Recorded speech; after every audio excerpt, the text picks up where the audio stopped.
Drop it. Assalamualaikum warahmatullahi wabarakatuh.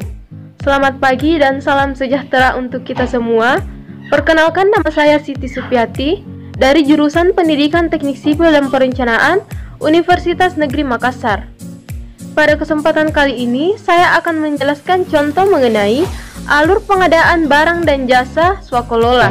Baik, langsung saja saya akan menjelaskan contoh mengenai alur pengadaan barang dan jasa swakolola.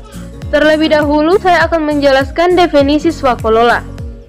Pengadaan barang atau jasa, pemerintah mempunyai peranan penting dalam pelaksanaan pembangunan nasional untuk meningkatkan pelayanan publik dan mengembangkan perekonomian nasional dan daerah.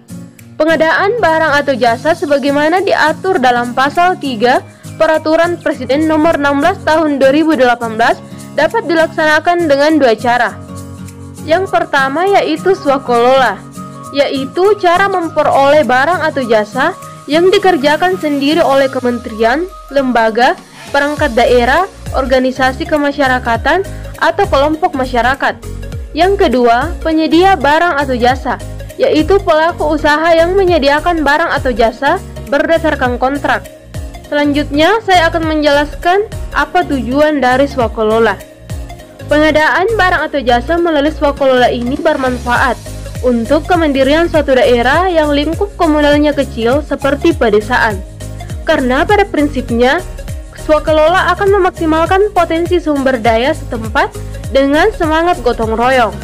Hal ini sejalan dengan tujuan pengadaan barang atau jasa secara swakolola, yaitu yang pertama, memenuhi kebutuhan barang atau jasa yang tidak disediakan oleh pelaku usaha.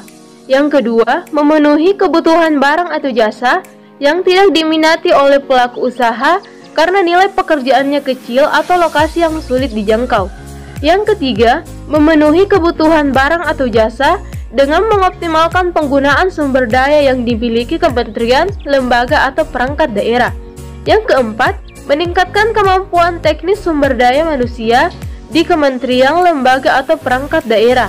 Yang kelima, meningkatkan partisipasi ormas atau kelompok masyarakat. Yang keenam, meningkatkan efektivitas atau efisiensi jika dilaksanakan melalui swakolola. Yang terakhir, memenuhi kebutuhan barang atau jasa yang bersifat rahasia, yang mampu disediakan oleh kementerian, lembaga, atau perangkat daerah yang bersangkutan. Selanjutnya, saya akan menjelaskan mengenai tipe dan alur pengadaan barang dan jasa swakolola. Penyelenggaraan swakolola ini meliputi persiapan, pelaksanaan, pengawasan, dan serah terima hasil pekerjaan. Persiapan swakolola ini meliputi 1. Penetapan sasaran pekerjaan yang ditetapkan oleh KPA atau PA. Yang kedua, penyelenggara swakolola. Yang ketiga, rencana kegiatan. Yang keempat, jadwal pelaksanaan. Dan yang kelima, RAB. Untuk rencana kegiatan, jadwal pelaksanaan, dan RAB ditetapkan oleh PPK dengan memperhitungkan tenaga ahli atau peralatan atau bahan tertentu yang dilaksanakan dengan kontrak terpisah. Pada alur pengadaan barang dan jasa swakolola ini terdapat 4 tipe penyelenggaraan. Yang pertama yaitu penyelenggaraan tipe 1. Penyelenggaraan swakolola dapat dibantu oleh tenaga ahli, teknis, atau narasumber. Tenaga ahli dalam pelaksanaan swakolola tipe 1 tidak boleh melebihi 50% dari jumlah anggota tim pelaksana. Selanjutnya yaitu persiapan pada penyelenggaraan tipe 1. Persiapan swakolola dilakukan oleh tim persiapan yang terdiri dari pegawai kementerian, lembaga, perangkat daerah, dan penanggung jawab anggaran. Tim persiapan dapat merangkap sebagai tim pelaksana. Pejabat pembuat komitmen atau PPK mengkoordinasikan persiapan swakolola tipe 1 setelah penetapan DIPA atau DPA. Tim persiapan menyusun rencana kegiatan, jadwal pelaksanaan, dan RAB. Kegiatan tersebut meliputi yang pertama, melakukan review atas spesifikasi teknis atau KAK, yaitu menyesuaikan spesifikasi teknis atau KAK hasil perencanaan swakolola dengan anggaran yang tercantum dalam DIPA atau DPA. Yang kedua, menyusun persiapan teknis dan penyiapan metode pelaksanaan kegiatan. Yang ketiga, menyusun daftar atau struktur rencana kegiatan atau work breakdown struktur yang akan dilaksanakan. Yang keempat, merinci jadwal pelaksanaan kegiatan atau subkegiatan atau output dengan ketentuan. Yang kelima, menyusun detail rencana kebutuhan dan biaya. Yang keenam, menyusun rencana penyerapan biaya mingguan dan biaya bulanan. Yang ketujuh, menghitung penyediaan kebutuhan tenaga ahli, peralatan dan bahan atau material yang dilaksanakan dengan pengadaan melalui penyedia. Yang kedelapan, menyusun dokumen persiapan untuk kebutuhan pengadaan barang atau jasa melalui penyedia yang dilaksanakan dengan kontrak terpisah yang meliputi HPS, rancangan kontrak, dan spesifikasi teknis atau KAK. Yang kedua yaitu pelaksana pada penyelenggaraan tipe 1. Tim pelaksana melakukan swakolola sesuai dengan jadwal dan tahapan pelaksanaan kegiatan, subkegiatan atau output sesuai dengan hasil persiapan. Tim pelaksana ini terdiri dari pegawai kementerian, lembaga, perangkat daerah, penanggung jawab anggaran, dan pegawai kementerian, lembaga, perangkat daerah lain. Untuk kegiatan tertentu yang membutuhkan banyak tenaga di lapangan, seperti kegiatan pengumpulan data oleh enumerator, maka tim pelaksana dapat dibantu oleh tenaga pendukung lapangan. Yang ketiga, pengawas dalam penyelenggaraan tipe 1. Tim pengawas melaksanakan tugas pengawasan administrasi, teknis, dan keuangan sejak persiapan, pelaksanaan, dan penyerahan hasil pekerjaan yang meliputi 1. Verifikasi administrasi dan dokumentasi serta laporan. Yang kedua, pengawasan teknis pelaksanaan dan hasil swakolola untuk mengetahui realisasi fisik. Yang ketiga, pengawasan tertib administrasi keuangan. Berdasarkan hasil pengawasan, tim pengawas melakukan evaluasi swakolola. Apabila dalam hasil evaluasi ditemukan penyimpangan, maka tim pengawas melaporkan dan memberikan rekomendasi kepada PPK. Tim persiapan atau tim pelaksana untuk segera mengambil tindakan korektif. Tim pengawas ini terdiri dari pegawai kementerian, lembaga, perangkat daerah, penanggung jawab anggaran. Selanjutnya yaitu penyelenggaraan tipe 2. Pada persiapan penyelenggaraan tipe 2, PPK melakukan koordinasi persiapan swakolola tipe 2 setelah penetapan DIPA atau DPA. PA atau KPA menetapkan sasaran output atau keluaran swakolola tipe 2 sebagaimana yang telah ditetapkan pada dokumen kinerja atau anggaran. Selanjutnya, PA atau KPA menetapkan penyelenggara swakolola yang terdiri dari tim persiapan dan tim pengawas swakolola atas usulan dari PPK. PA atau KPA, penanggung jawab anggaran melakukan kesepakatan kerjasama dengan pimpinan kementerian, lembaga, perangkat daerah lain, pelaksana swakolola untuk melaksanakan swakolola tipe 2 dan sebagai dasar kontrak swakolola antara PPK dan tim pelaksana. Tim persiapan terdiri dari pegawai kementerian, lembaga, perangkat daerah, penanggung jawab anggaran, dan dapat merangkap sebagai tim pengawas.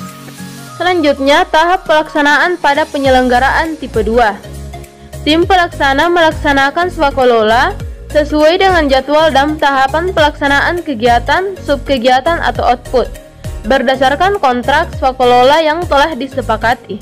Tahapan ketiga yaitu pengawas. Tim pengawas swakolola tipe 2 melaksanakan tugas pengawasan administrasi, teknis, dan keuangan sejak persiapan, pelaksanaan, dan penyerahan hasil pekerjaan yang meliputi 1. Verifikasi administrasi dan dokumentasi serta pelaporan.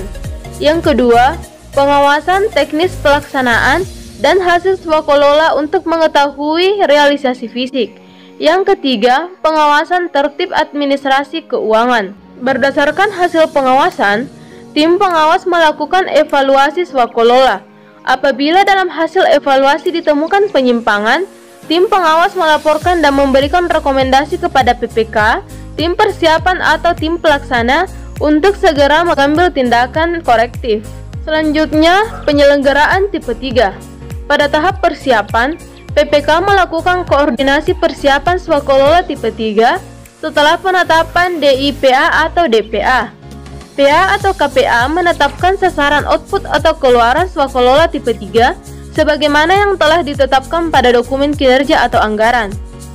PA atau KPA menetapkan penyelenggara swakolola yang terdiri dari tim persiapan dan tim pengawas swakolola atas usulan dari PPK. Tim persiapan terdiri dari pegawai kementerian, lembaga, perangkat daerah penanggung jawab anggaran, dan dapat merangkap sebagai tim pengawas.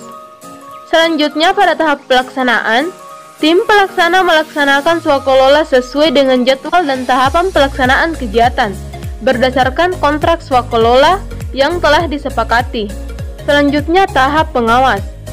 Tim pengawas melaksanakan tugas pengawasan administrasi, teknis dan keuangan sejak persiapan, pelaksanaan dan penyerahan hasil pekerjaan yang meliputi 1. Verifikasi administrasi dan dokumentasi serta pelaporan pengawasan teknis. Yang kedua, pelaksanaan dan hasil swakolola untuk mengetahui realisasi fisik. Yang ketiga, pengawasan tertib administrasi keuangan. Berdasarkan hasil pengawasan, tim pengawas melakukan evaluasi swakolola.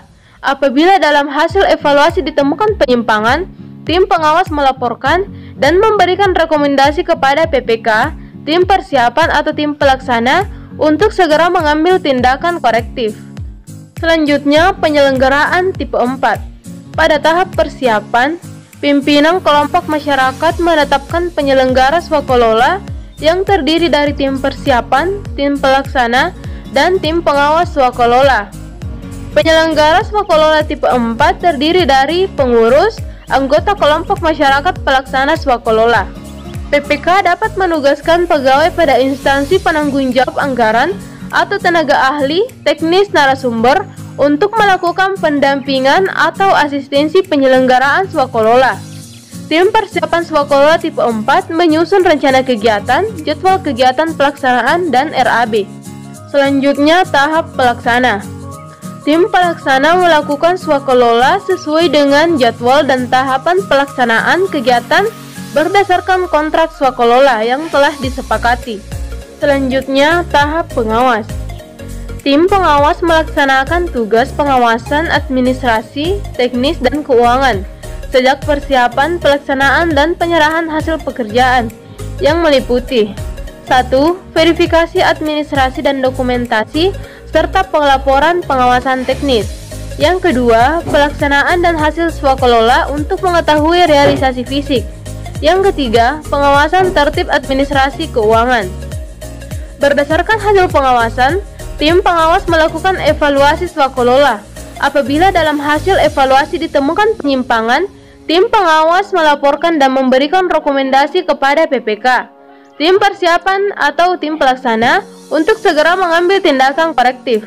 Demikianlah penjelasan mengenai contoh alur pengadaan barang dan jasa swakolola.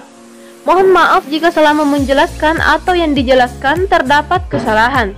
Lebih dan kurangnya mohon dimaafkan. Assalamualaikum warahmatullahi wabarakatuh.